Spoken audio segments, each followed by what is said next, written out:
ate. Ito ang sagot sa exam mo. Crisostomo Ibarra, Maria Clara, Kapitan Tiago, Padre Damaso. Hindi, ayoko. Miss Tomas, anong problema? Sige na, ate. Para mag-perfect mo yung test mo. Ayoko nga, sinabi mo pa sabihin sa akin. Minerva, ano ba nangyayari sa'yo?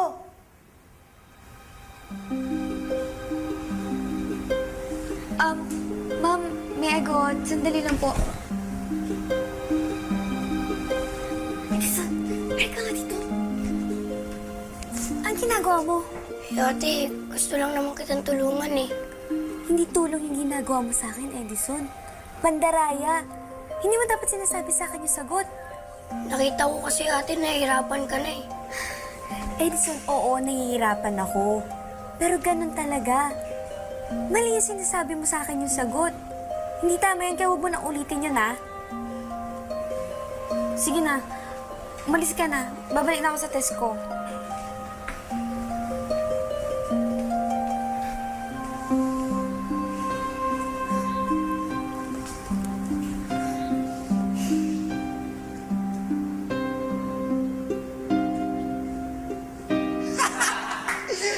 Oh, tignan mo nga naman ang swerte, oh. Mag-isa ka na naman. Wawa.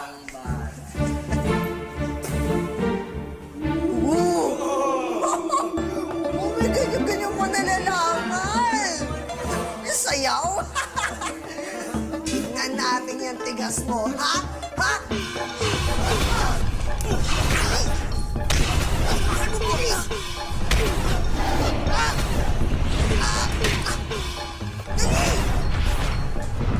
Ano? Ha?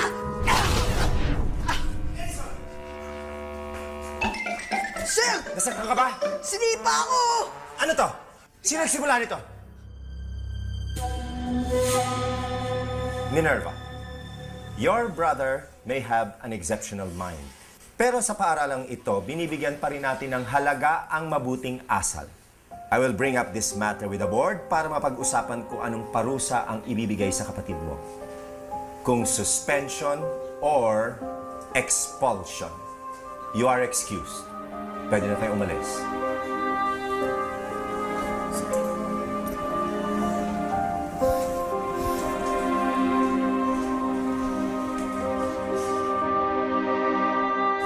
Edison kasi. Paano ko natuluyan ka ma-expel, ha? Ano sasabihin natin kay nanay?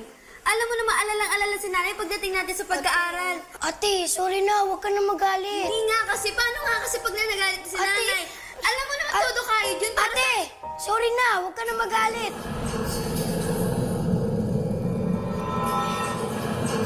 Hindi ako magagalit. Hindi ako magagalit. Uy, ate!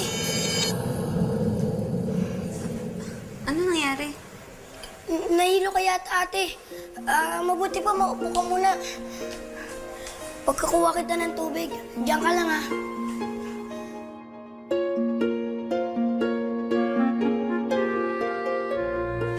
Hoy, Manok! Ano sabi ng principal? Expelled ka na ba? Hoy, huwag niyo na akong tawaging manok. Hindi na puro itlog ang grades ko. Alam mo, kahit anong mangyari, manok ka pa rin sa paningin ko. Manok! Ganon.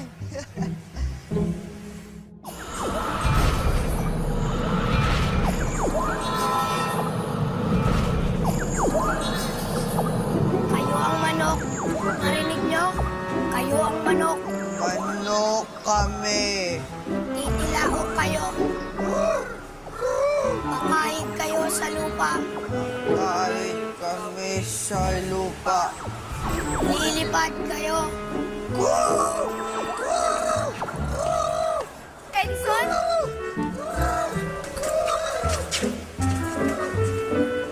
Kaya mo na rin mag-hypnotize ngayon? Edison, masama yan. Hindi mo dapat sila pinaglalaruan.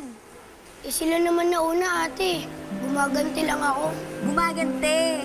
Tinuro ba sa atin yan ni nanay? Edison, mangako ka nga sa akin, hindi mo na gagamitin yung powers mo. Okay na yung tumalino ka eh. Pero ngayon nababasa mo na iniisip na ibang tao. Tapos ngayon, inuutusan mo na sila gawin yung hindi nila gustong gawin. Mali na yan, Edison. Mangako ka. Sige na nga, ate. Mangako na nga ako.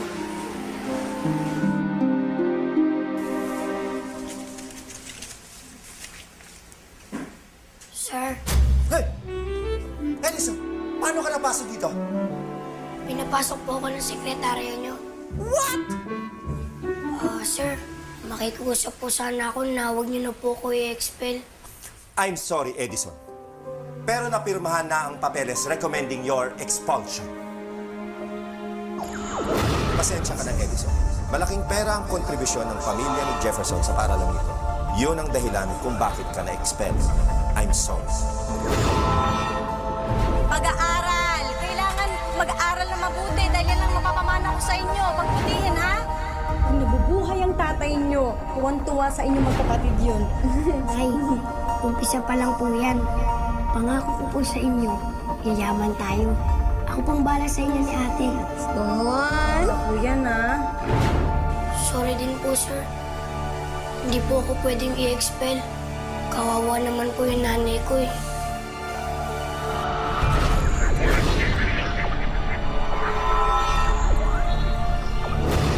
Hindi niyo po ako i-expel. Hindi niyo po ako i-expel.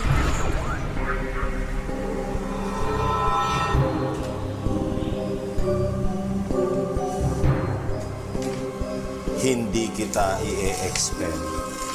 Hindi kita i-expel. Hindi kita i-expel. Mangako ka nga sa akin, hindi mo na gagamitin yung powers mo. Ate, sorry. Hindi kita i-expel.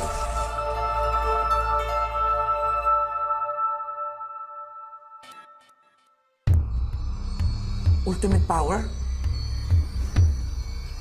Nakuha na nila ang ultimate power.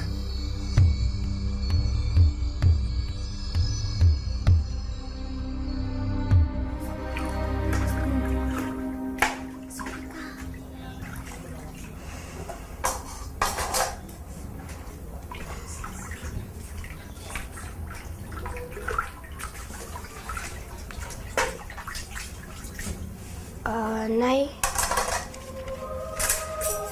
Pasensya na po ulit din sa ginawa ko, ha. Hindi na po ako ulit. Eh kung na-expel ka dun sa eskwelahan mo, eh hindi ka na talaga uulit. Napilitan ko lang naman po lumaban, eh. Napilitan. Eh yan naman ang sinasabi ng lahat ng may kasalanan, eh. Napilitan magnakaw, napilitan mandaya, napilitan makipag-away. Alam mo na, walang makakapilit sa'yo kung ayaw mo talaga. Kung kailan namang tumataas na yung mga grades mo. Mabuti na lang talaga at hindi ka na-expel. Nak, alam ko naman na minsan may mga taong pumipilit sa'yo dun sa ayaw mong gawin. Parang kayo po. Pinipilit niyo po ako mag-aral kahit ayaw ko.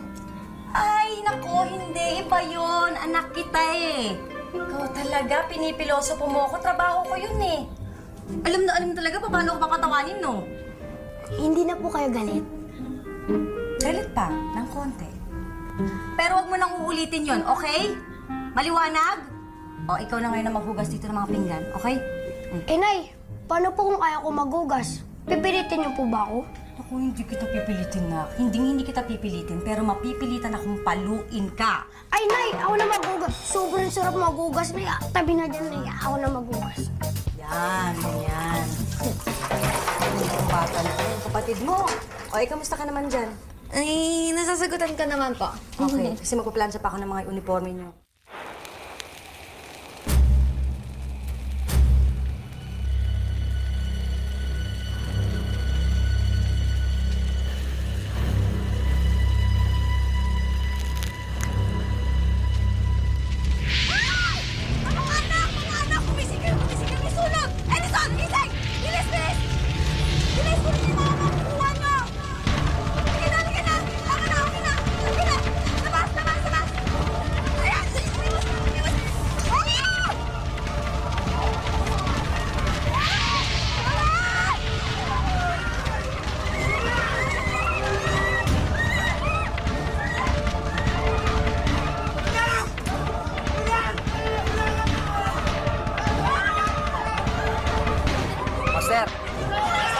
Okay na, mission accomplished.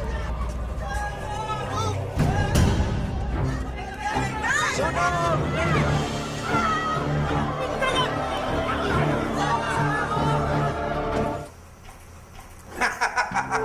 This will be your new home. Dito na kayo titira. Talaga po, Master Chu. Salamat po ah.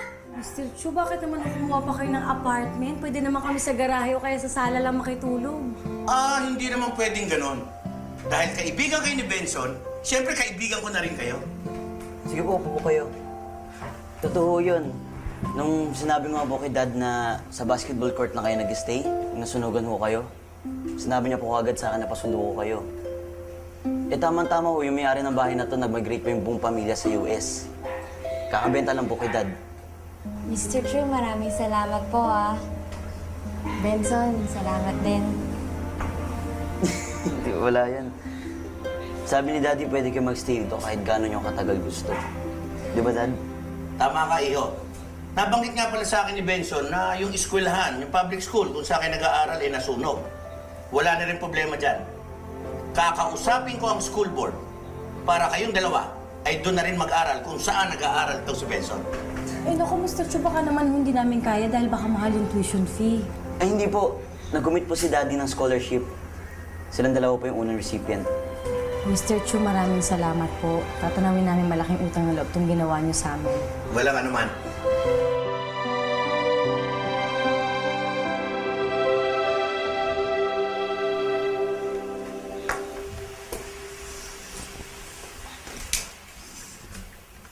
Master, magandang gabi po.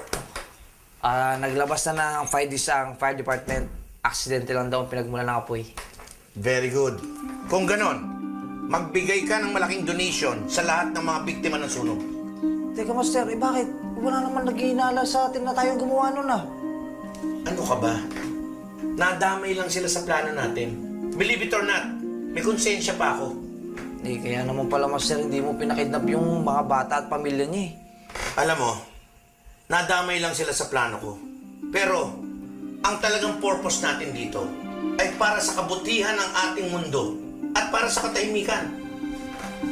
Mabuti pa ikaw muna dito. Meron lang akong mahalagang asikasuhin. Okay? Okay po, Master. Sige.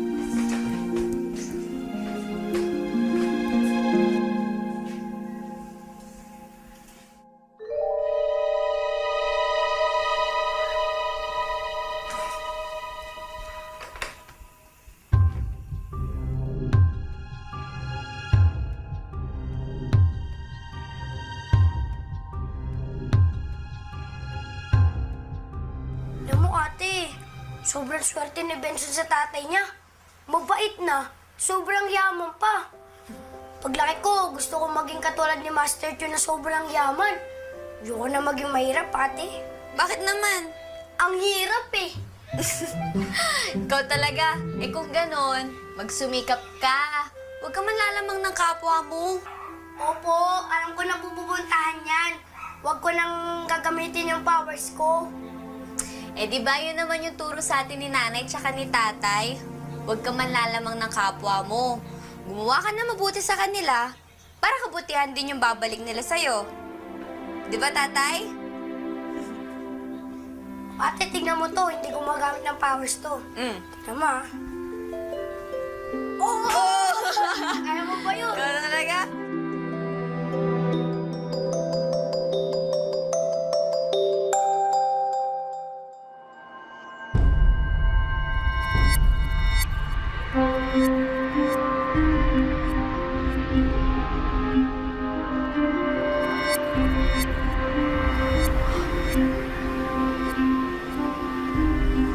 Paano nangyari yun? Ano nangyari sa akin? Ate, gising! Ate! Out of body experience. Ito yung pangyayari na lumabas ang astral body mula sa pisikal ng katawan ng tao.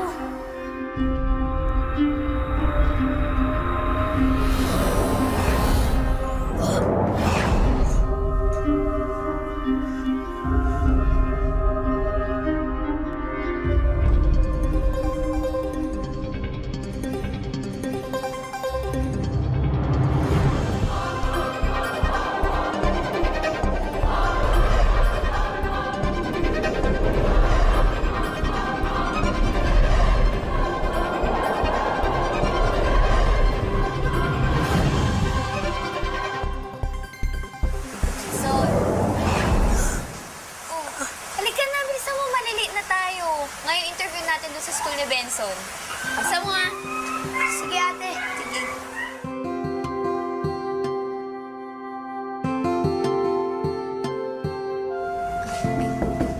Hello, ma'am. Good morning po. Dito po ba yung high school entrance test for acceleration? Yes. Are you Mr. Edison Tomas? Hindi po. Siya po. Siya? Si Edison Tomas? Okay, let's get started. Binibigay namin itong exam na ito sa mga bata na sa tingin namin ay deserving na umaccelerate sa mas mataas na academic level. Meron kang recommendations from the Department of Education sa dati mong school at kay Mr. Chu na member ng aming Board of Trustees. So, shall we begin? Sige po. Ate Benson, okay na ako dito. Kayang-kaya ko na to. Tsaka pumunta na rin kayo sa interview ni ate. Kita-kits na lang tayo mamaya sa kotse ni Benson. Sige, good luck ha. O yan, Benson ha. Binigyan na kita ng chance para masolo si ate. Galingan mo ha. Galingan mo. Tsaka mo.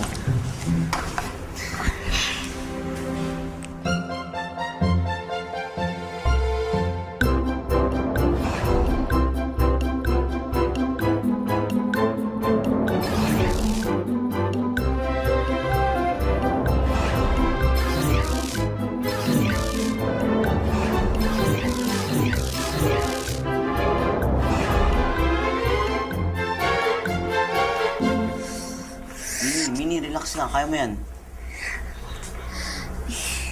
Benson, pasensya ka na ha. Ganito talaga kasi ako pag kinakabahan eh. Bakit? Kasi mas cute ka pala pag ninenervyos ka. Ganon? Alam mo yung linya na yan, sinasabi din namin yan sa nanay namin. Ay, Benson, pero biro ha. Salamat talaga sa inyo ng daddy mo. Sa lahat ng tulong na binigay niya sa amin, lalo na kailan lang naman tayo nagkakilala. Wala yun, basta para sa'yo. Ha? I mean, sa inyong dalawa ni Edison. Minerva Tomas, you may come in. Yan na. Uy, relax lang. Kaya mo yan, okay? Galing mo doon. Good luck. Salamat. Dali.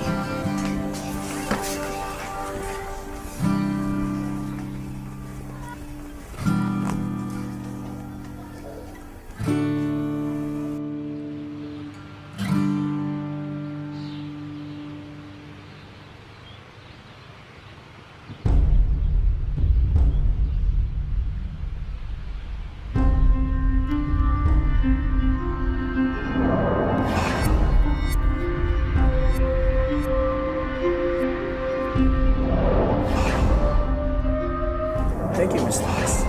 Just give us a few minutes to deliver it. Please, tatawagin ka na lang namin pagka ano naman na pag-usapan namin. Sige po. Salamat po.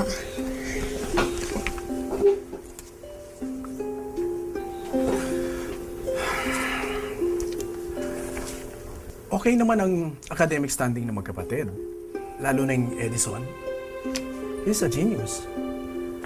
Kung okay naman ang high school acceleration test ni Edison, pwede na siya mag-start ng sophomore. What do you think? I still don't like it.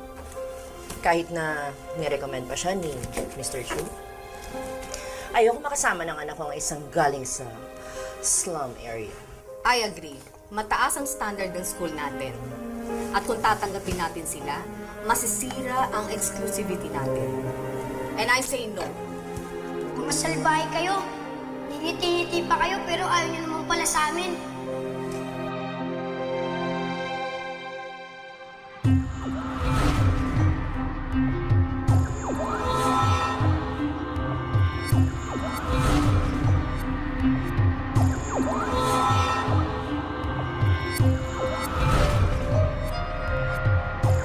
Makinig kayo sa akin.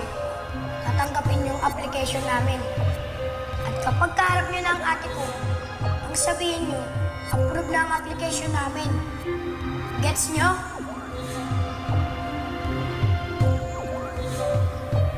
Miss Tomas, you may come in.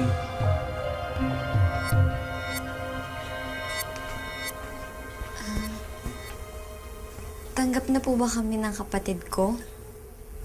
Oo, tanggap na kayo. Salamat po. Naku nak, proud na proud naman ako sa inyo. Ang gagaling nyo. Sabi ko naman po sa inyo, Nay, umpisa pa lang to. Lahat gagawin namin ni ate para mapasaya kayo. Talaga. Na-excited na nga kami. Tingnan mo yung uniform namin. Ang Tingnan mo, ganda ganda na kaya. Oh. Naku, ang ganda nga, nakakasosyal. Oy, teka, magbihis na kayo at maghahanda na ako ng hapunan, ha? Sige po. Sige na, tapos lalabang ko yan. Akin na. Sige po. Sige na. tayo.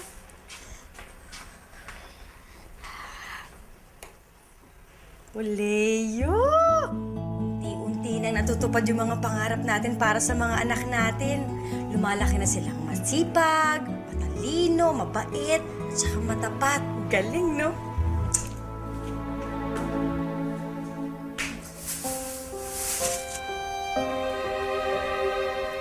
Tay, sorry po. Hindi po ako naging matapat. Sorry po.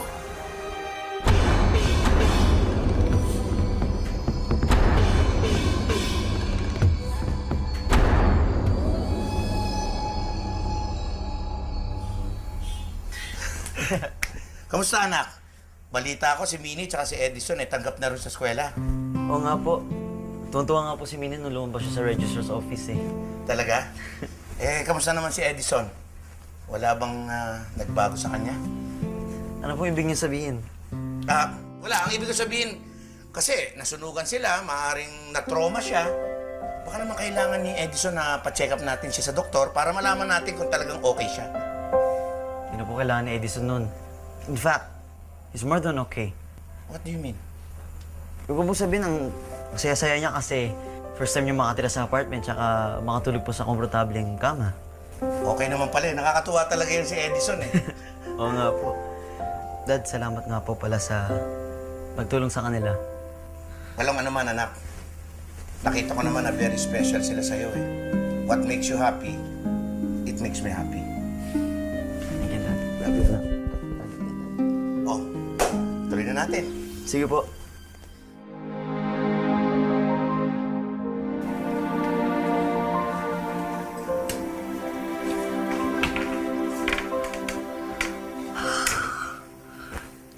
Good morning po, Nay. Good morning, Nak. Nasaan po si ate? Ay, nauna na. Maaga siyang umalis kasi may mga kukunin pa daw siyang papeles sa school. Mauuna na rin ako, tapos sumunod ka sa karinderya, ha? Kailangan ko tulong mo. Okay? Sige po, susunod po ako. Ingat po kayo, Nay, Bangon na, ha? Nak, kailangan kita. Po.